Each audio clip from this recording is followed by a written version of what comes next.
All right, kids, your next lab is the Apple Battery Lab. Mr. Allen is going to demo the Apple Battery Lab, and you're going to be filling in this data table right here. When we're done with the data table, you're going to need to do the reading of the Apple Battery explanation to understand what you saw. We're not going to really explain it in this demo. So here's what it looks like. Go ahead, Mr. Allen. Hello, I've got an apple, I've got a thick copper wire, and I've got a thick zinc nail. So they're made out of two different metals.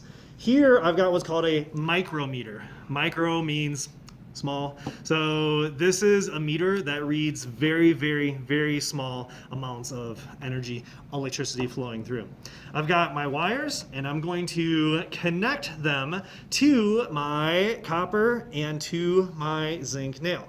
When I connect them together, you can see that my meter goes up to about 40 microamps. Disconnect it and connect it again. I'm gonna disconnect, reconnect, and you can see the micrometer goes to about 40 microamps. That means there is 40 microamps of electricity flowing through this circuit, and it's being measured on the micrometer. Mrs. Tamborini, you want to put in 40 microamps? Don't worry about the microamps unit. You can just do 40. Okay. However, right now I've only got my copper wire and my zinc nail pushed in about 1 centimeter. So we're going to see what happens when we push them in at a greater distance. I'm going to push them in approximately 4 centimeters. So pushing my copper and my zinc nail in further, and you can see that now I'm up around 100 micrometers. So that's something curious. When you push the metals further into the apple, the amount of electricity that is flowing through increases. Now for the tricky part. I want to have the copper and the zinc actually touch each other inside the apple. And I can't really see what I'm doing, but I can kind of guesstimate, and I don't think they've hit, oh, mine just came undone. Let me reconnect that. So, right there. And I have not yet had them hit each other. Oh, now they're hitting each other. Another curious observation. Oh, when the copper and the zinc are touching, the meter goes to 0, meaning there is no electricity flowing through the meter. I'll pull the copper out a little bit and it spikes back up to 100. Push it back in, touch the zinc, and it drops back down to 0. For the next combination, I'm going to use the large zinc nail and a different copper wire that is much thinner. So same material, but just thinner. So I'm going to push it in 1 centimeter. I'm going to connect my wire. I'm going to pull my zinc nail out to 1 centimeter again. And I see I'm around 20 microamps, which is half of what I had before when I had the thicker copper wire. And we missed that for touching. I just didn't film the touching part. Okay, we're at what? I now push them down, so they're about 4 centimeters deep each, and I'm up around 50 micrometers. And now I'm gonna have to do that tricky part again where I get them to touch each other inside the apple, and oh, there they go.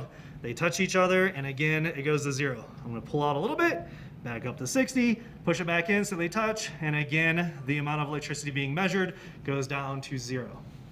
I am now going to switch out my thick copper nail, and I'm going to replace it with a much thinner piece of zinc. So same material, just thinner diameter, just like I switched to a thinner diameter copper for the last set. Now I'm going to hook them up, and I'm up around, I'd say around 15 microamps.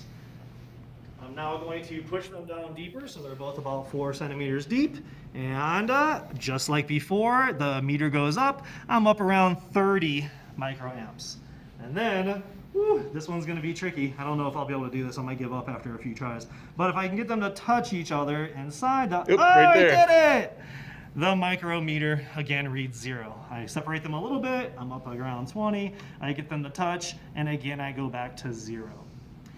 For my last combination, I'm going to do 2 wires that are identical. I've got 2 pieces of copper. They're both the same diameter. And I'm going to put one in one side of the apple, one in the other. And now I'm going to connect my wires. So I have a circuit, a circle, and the micrometer does not change. It is reading 0 for electricity. Are you sure they're not touching on the inside? They're definitely not touching. They're barely inside. I'm going to stick them down deeper. When we've stuck them in deeper before, we've seen the micrometer go up. I stick them in deeper, and the micrometer just barely moved, but it went right back to 0. So I'm still at 0. What happens if they touch? So let me go ahead and see if I can get them to touch, and they're touching. Still 0. Still at 0. Another curious observation. When the metals are the same, you don't get any flow of electricity going through the micrometer. Make sure you get the data from the data table, and you're going to need to read the explanation to understand what you just saw, and then go ahead and answer the questions.